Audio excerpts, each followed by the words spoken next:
I've made my case for Justin Fields to start in Denver. I've made my case for Fields in general. Is Mike Tomlin now kind of doing the same? Good morning to you. Good Wednesday morning. I'm Dejan Kovacevic of DK Pittsburgh Sports. This is Daily Shot of Steelers. It comes your way bright and early every weekday if you're into hockey and or baseball. I also cover two other teams in town and offer daily shots on the Penguins and Pirates as well. Tomlin's press conference yesterday was a little bit more compelling than what I'd imagined it would be. I thought we would just hear Russell Wilson's got a calf. Russ is going to be working to get back. We'll make a decision when we make it. And that wasn't it at all. He feels better today than he did over the weekend. And so what that means, I don't know as we sit here today. I know that we're going to take the same approach that we take with a lot of people in terms of injury. We'll first start with his participation and his level of participation, his quality of participation. Over the course of the week, we'll be analyzing whether he's capable of protecting himself, whether he's capable of being productive. When we get to those, points, that's when we'll ponder his inclusion or not. And when that happens will probably be a component of that equation. But as I sit here today, we're preparing as if Justin is going to be our quarterback. I think that's the appropriate way to do it. Speculation is a waste of time. Russell's hurt. He's not available to us. As I sit here today, Justin's our quarterback. Russell's not available to us. Both of those were in there. Neither of those was something I'd expected. Are both statements logical? Is there reasoning behind them? Yeah, of course. Because Tomlin further went on to say that he doesn't expect Wilson to practice today, the first practice of the week. So Fields is the quarterback that they need to start getting ready for the Broncos. But I can also attest that this is not how this head coach has generally handled these kinds of situations in the time since Ben Roethlisberger's been retired.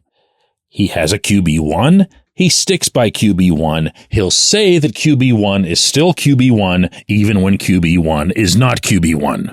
That was not what you just heard. That was, and you're going to have to forgive me in advance if you see this as some sort of extrapolation, that was Tomlin saying, well, okay, let's have some fun here. That was Tomlin saying, my pole position QB1 hasn't been available to me for several weeks now. I, the head coach, am at least a little bit annoyed by this. I, the head coach, have invested a fair amount of time and everything else into establishing my pole position QB1 to be my actual QB1. I declared him actual QB1 right before the week 1 game. And the very next day he went down again with the same injury, a soft tissue injury. So my pole position QB1 being 36 years old isn't there. My QB2 went out, won me a football game, did some pretty good things. By the way, looked even better when the coaching staff and I got together and looked at it on film. And here, by the way, was Tomlin's actual assessment of that yesterday.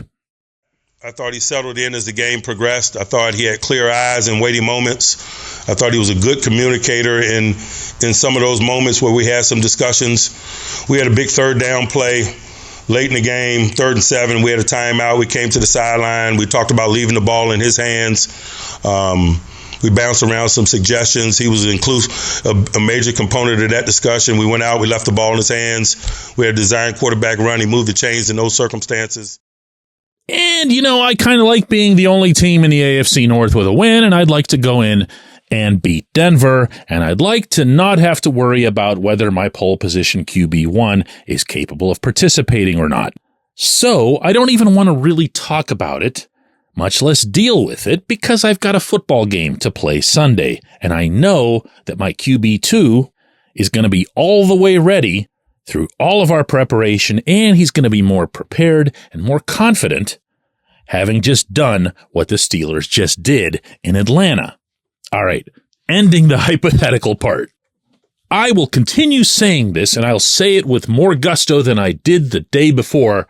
I'm okay with this. I'm okay with all of this. I'm not bashing Wilson. I like this approach that Tomlin's got.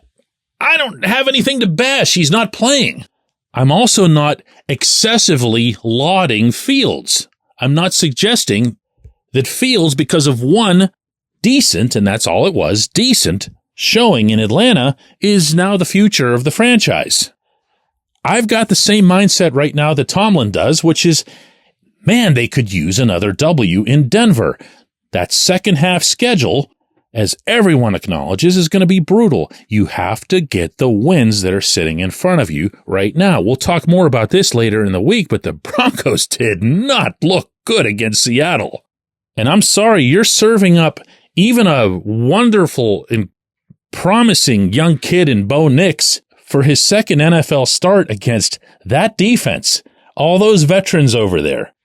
That's something that really should result in a Pittsburgh victory. So Tomlin very understandably wants to remove any and all variables that might make that iffy. Go out there with your best, with your healthiest, and get the job done. When we come back, J1Q. This segment of Daily Shot is brought to you by our good friends at Mike's Beer Bar. They're located on Federal Street, directly across from PNC Park. Mike has more than 500 beers on tap, including from more than 50 local breweries. Stop in and say hello. Tell Mike we sent you. Mike's Beer Bar.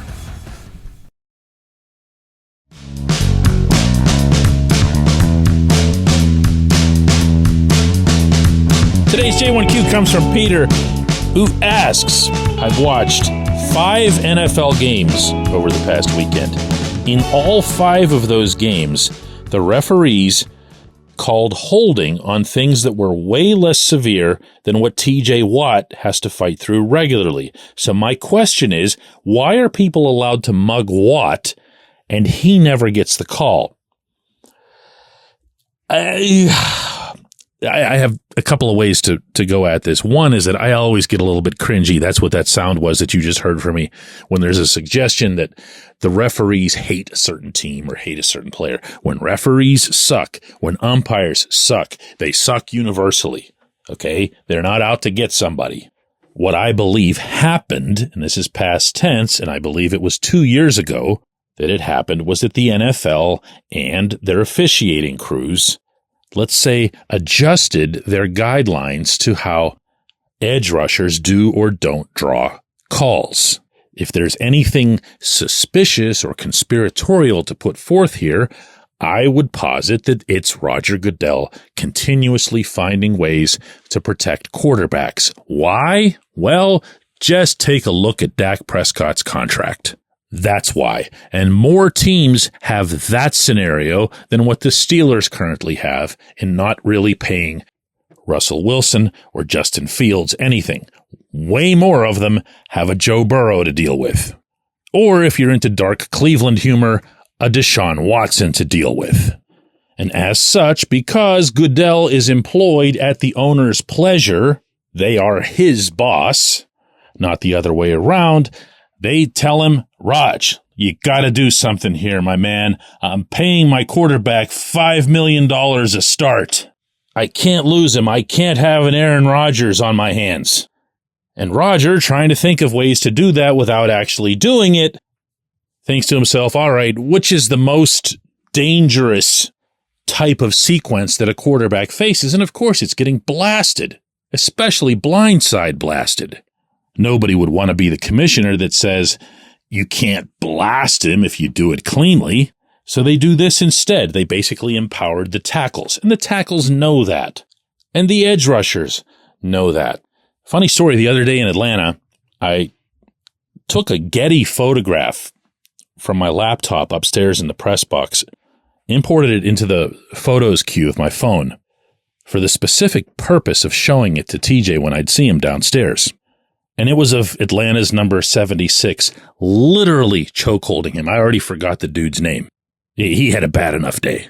He doesn't need people knowing his name. So, sure enough, I see TJ. I open up the phone. I think he knows exactly what I was going to do. I say, hang on, I got to show you something. And he looks at it. He laughs just a little bit, shakes his head and says, all game, my brother, all game. And when I reminded TJ that random number 76, was actually flagged at one point for holding. I asked TJ if he knew off the top of his head the number of times somebody's been called for holding him, and he said, no, that's for you to look up. Go get to work. I didn't, but it can't be a very high number.